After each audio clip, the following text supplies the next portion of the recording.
15 ॾींहंनि खां गुम थी वई आहे, जंहिंजी ख़बर नथी पए, कंहिंजो पतो नथो पियो आहे, बुख ते आहे, उञ ते आहे, हुनखे मारे छॾियो, हुनखे जेरो आहे। उहा हर 5 मिंटनि में मरां थी, मां 5 मिंटनि में जीअं थी, सॼी राति मां रुआं थी। हींअर बि तव्हां हिन जा ॻोढ़ा ॾिसो त हे ॻोढ़ा उन माण्हू ॻणंदा आहिनि जंहिंखे दर्द हूंदो आहे, जंहिंखे तकलीफ़ हूंदी आहे, जंहिंखे मुश्किल हूंदी आहे। मां सम्झां थो त सॼी सिंध खे असां अपील था कयूं त महिरबानी करे हिन अमर जो आवाज़ बणिजो, हिन अमर खे जेको आहे सो सहारो ॾियो।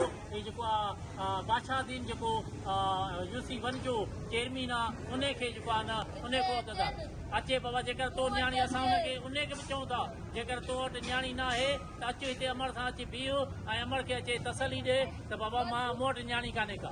असां मुतालबो था कयूं वज़ीर आला सिंध खे, IG सिंध खां, चीफ जस्टिस खां त महिरबानी करे असांखे पंहिंजी न्याणी अमर खे मोटाइजनि ऐं उन में जेके मुलविस माण्हू आहिनि उन्हनि खे गिरफ़्तार कनि। पुलिस हिन महिल ताईं कंहिं बि क़िस्म जो तहरुक न वरितो आहे। हिन महिल ताईं उन्हनि खे फ़ोन ताईं FIR त परे थी, पर फ़ोन ताईं बि हुननि खे न कई अथसि त बाबा हीअ जेके दाऊं कूकू थियनि थियूं इन जो अज़ालो कढो। मां सम्झां थो त हीअ न्याणी सॼी सिंध जी न्याणी आहे, असांजी न्याणी आहे, तव्हांजी न्याणी आहे। हिन जो आवाज़ु सॼी सिंध ॿुधे ऐं सॼी सिंध जेको आहे आवाज़ खे लबे चए त हिनखे अमर खे असांखे 10 साल जी जेका न्याणी गुम थी वई आहे उहा हुनखे मिली सघे।